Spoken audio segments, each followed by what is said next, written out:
So some Upple managed to win 3 out of 3 solo Cash Cup victory finals matches. I don't know if this has actually been done before, and I honestly can't be bothered to go and check. So let's see how we did it. All right, so immediately off the rip, he is a latte landing enjoyer, something I cannot relate with. I just noticed that Assyrian has this new per zone feature what I've not shown on here, which is pretty cool. So I can kind of see the amount of damage and what he's really doing every single match. So zone 0, which is before the first zone pops up. It's only a minute and 23 seconds here anyways, so not much. 0, a little bit of damage here into the kind of first, into the first zone. Does nothing. Third zone does something. Fifth zone does something. He also gets a bunch of elims in the third zone. So he's actually a little bit aggressive in this game too. Kind of chills. I was going to say kind of chills, but no, he just is kind of consistently fighting all the way through. And then the first 2 moving zones, he's basically doing nothing. So 0 elims, 23 damage, and then only 67 damage. Nice. So zone 9 and 10, he's doing nothing before kind of trying to win the game right at the end there. So being very, very passive after having quite like an aggressive mid game. And then looking through the other games, kind of similar, a little bit more aggressive. Like he's getting some elims here, but like 10th zone, he's still kind of like not doing a lot before that 11th and 12th, where he really pumps up. You get 5 kills in the final moving zone in game number 2. And then in game number 3, it's kind of very similar. Just no damage until the 5th zone tall, and then it kind of ramps up. It does a little something in the 10th zone this game, and then yeah, not so much. I mean, he does get a lot of kills in that final moving zone every single match. So straight off the rip into the vending machines to get himself as many big pots as possible. But look at this loadout. I mean, I actually thought about carrying this. Now I don't know if he's going to carry this throughout the rest of the actual match itself. And in solos, you can definitely get away with 12 shot overdrive grenades, especially if you have a chug jug. Like if you have a 200 heal chug jug, that's enough to have enough heals for a single item slot. Whereas, 6 can only get you so far. Whereas if you have 12 nades, you can fly. You can fly through all your mid-game rotates and not really have to think about it too much. Now, in this instance, the benefit of carrying them is that he's fighting in a 1v1 off spawn against King Asian, is that guy's called? That guy's called King Asian.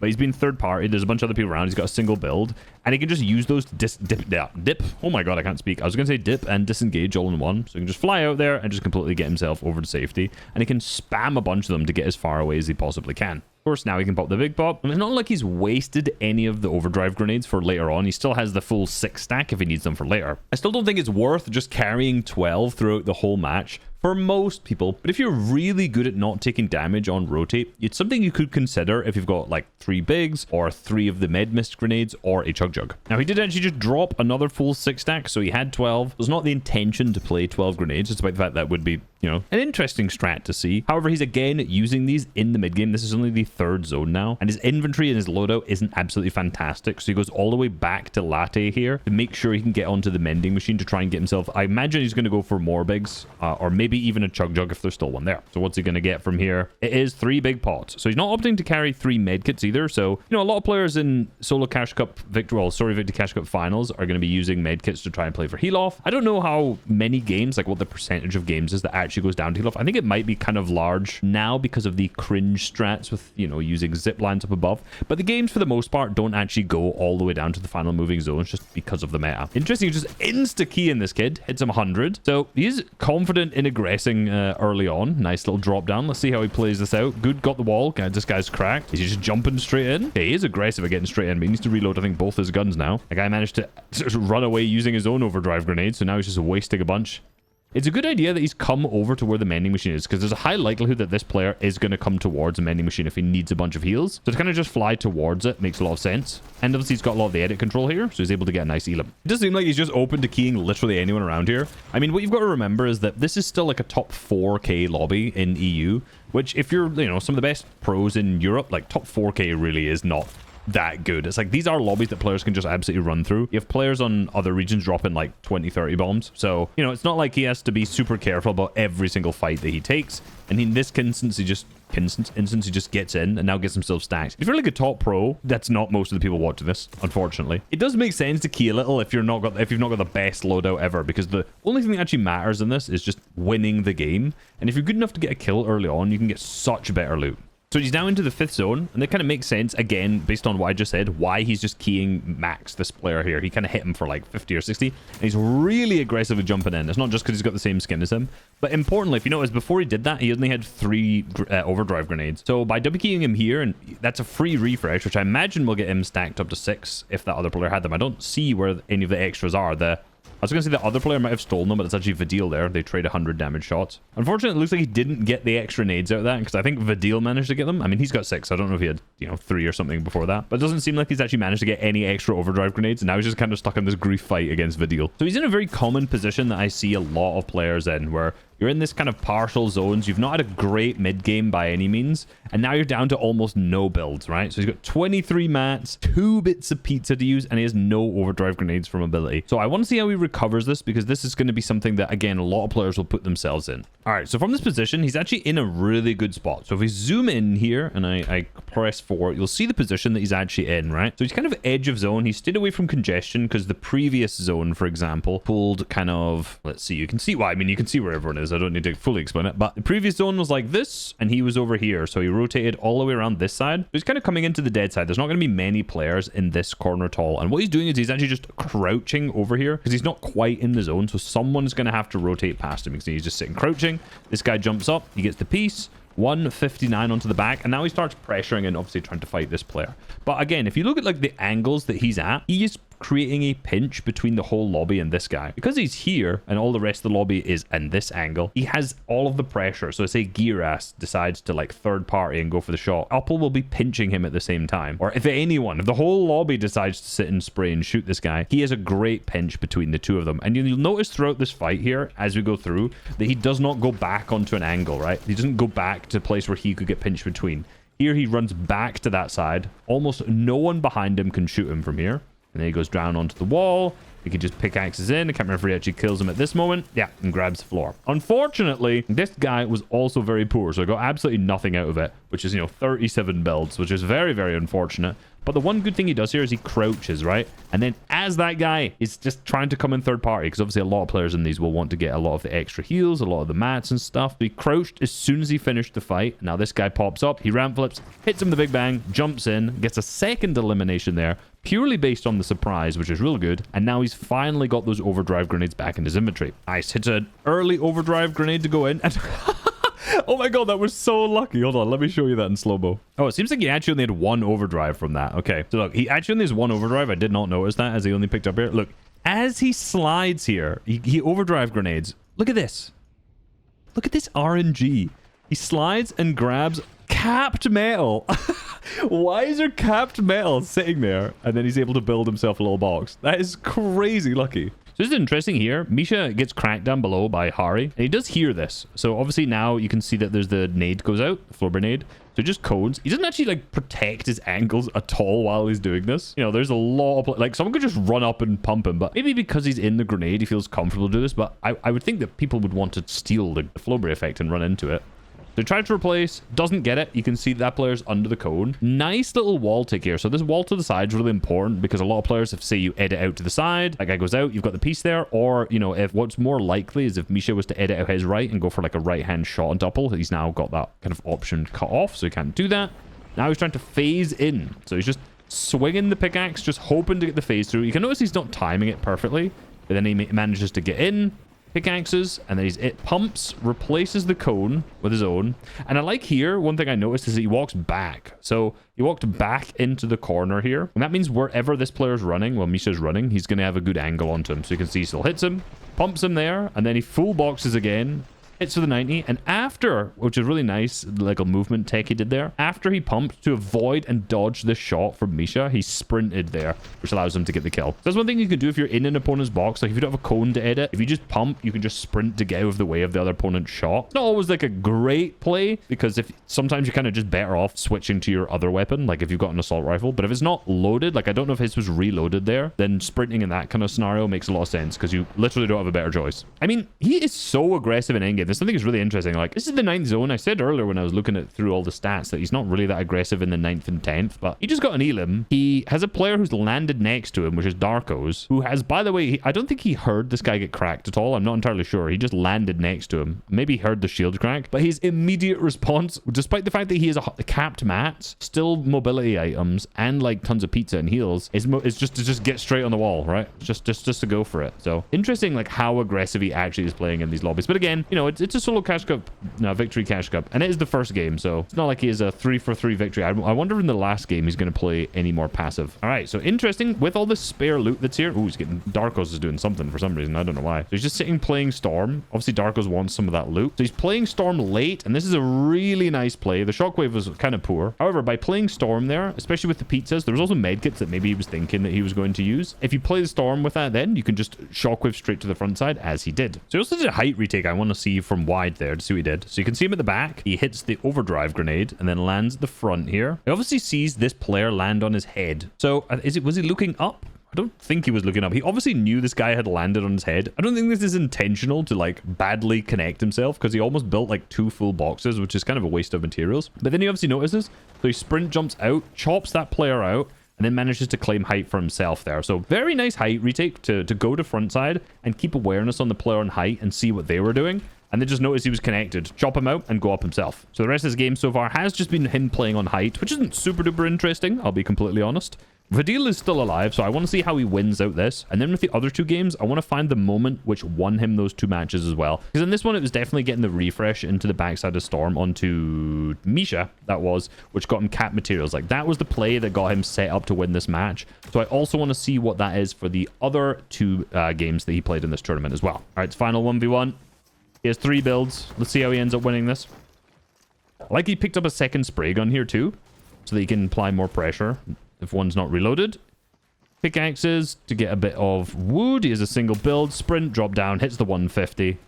Runs back up, interestingly, into the Storm to tank it. Seeing that guy's nomads. Okay, then gets the kill. Nice. Okay, nice little win. Didn't panic at the end. So I want to find, like I mentioned, the other 2 moments in the other 2 matches where he made a play to win the game. Whether it's a height retake or just a nice refresh. Seems like in this game, because the bus path is slightly different, as you notice, I don't know which way it was, to be honest, I just missed it. I really like how Uppel finishes this fight and turns it around. So this is some really good defensive box fighting. So he's managed to get a mini popped here. He has a bunch of space. And this other player is playing hyper aggressive. So you can see he's going for the pickaxe in. Very close. Every time I do this, like at this cone edit, I die. Like I get shot through the cone. It's very annoying. I don't know if Neo didn't shoot there, but also good awareness to reset. So right now, Neo's in the full box. He's taking his time to make sure that the other player doesn't, you know, pump or do anything. And now he sees the pickaxes out.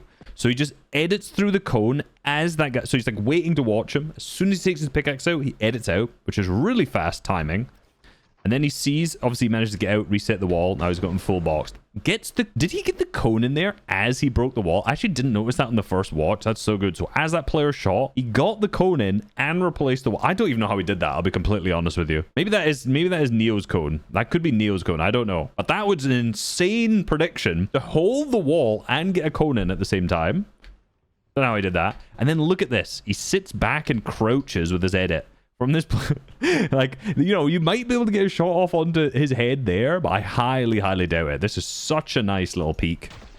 Then he only hits like a 49, unfortunately, which is good. Resets the wall, holds it, does the same thing. 6 tile, and then swings behind it to the left. Again, another actually really good peek from Neo. So it's very difficult to hit him. So that makes him miss because he took it back. And then he does this cone edit here. Jumps up and edits. So what, you know, Neo will probably predict here is that he's going to double edit up on his top. So he goes up and then just resets it and pumps him. Really, really nice bit of defensive box fighting. So he's weak. He's that other player's doing a good job getting into the box. He manages to get the first mini popped as that player's weakening his wall. Neo goes for the double pickaxe in. He hits the pre-fire, edits. Holds, gets out, holds again, gets the coat in somehow. Nice little peek. 6 Tyler to swing to the left. Misses, cones, baits out, and goes for a nice shot. This is a pretty funny kill. He's kind of close to the front side on this and starts looking back, and this guy's just making a really bad peek.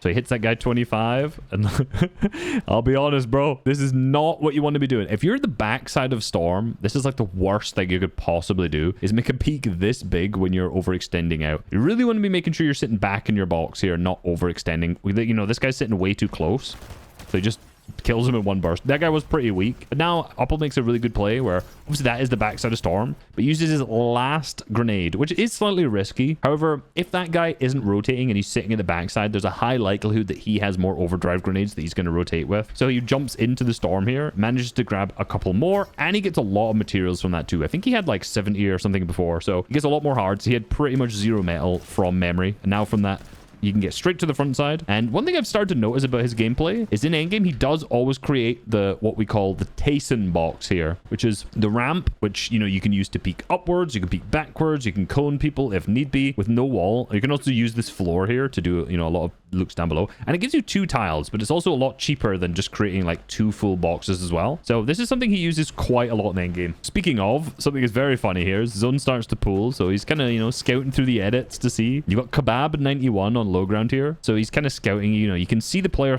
while you're holding the edit here. So you can kind of see through it. And he sees that he does this nade, humps him, and then he flies into his box. And then he goes for the shot.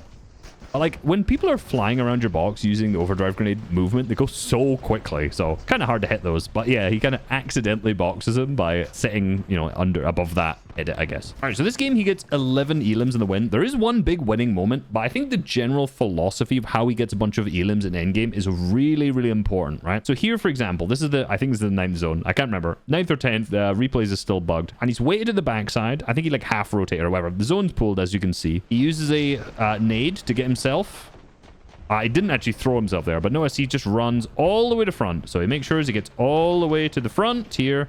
It's at the point where zone is touching, and now he can look backwards. Now, this is just a very, very small rotation and quite a good example of this, but it means you only have to look one direction. So if you're right at the front side, all you need to do is just look backwards, because that's where every single player is going to be, and that's going to open up a lot of opportunities for you to go for refreshes. So again, the storm is caught up now, so he used a shockwave grenade to get himself going quick. Now he's run all the way to the front side, yet again. And now is this opportunity to sit on this right-hand peak. So in this screen, we've got 1, 2, 3, 4, 5, 6, 7 people. 7 people out of the 18 are currently within like his crosshair. Obviously, they're on different layers and stuff like that. But just because he's gotten to the front and now is sitting looking back, is the opportunity to go for shots. Again, there. He didn't get one. He didn't get an elim out of it. But this is the kind of theory that it seems to be that he always has. Storm is caught up again. Yet again, he hits a shockwave nade. I keep calling them shockwaves or overdrive. Slides. Now he's at the front side. He did get an elim just on the player in the storm there, but yet again, he's front side looking back. He's never at the back side fighting. He's just getting to the front side and then looking back. Now he's an little tar. I say he's not on the back side, but I guess we're down to the 11th zone. It's kind of small anyway. Zone's pulling forward here. Yet again, he uses another overdrive for the extra speed. Sprints. Guess where? Yes, right to the front side. Manages to get a kill onto looking... No, I was just going to say get a kill. I don't think it's just... He does manage to get it. There we go. Okay, he did. And that's a ton of mats refreshed. Now he sees the player going to the front. Nice bang. That's another kill on Disguise. I think this is a big refresh for him as well here. Yep, 5. He gets capped wood out of that. So he's up to 80 builds. So that one refresh alone was really, really important. Players down. And then, yep, players down below him. Manages to get another elim there. So now he's, what, up to 9? Player down below. Beautiful peak. Beautiful angle, I must say.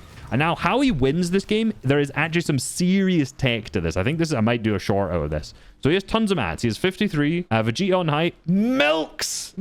He's got 8 builds. Obviously, because Upple's got 10 kills. That means he has tons of mats left. So this is really nice. He sees it pulling up, so he covers it with a bunch of cones and whatnot. And then just confirms and uses a lot on the materials to make sure he actually safely gets up the hill without tanking a bunch of storm here, right? But again, he's getting pressured. So he goes up, and now is where he does something strange, right? He has 15 builds, he chops out height, sees that they still have mats, right? So you can see there that because Vegeta placed that floor, he still has mats.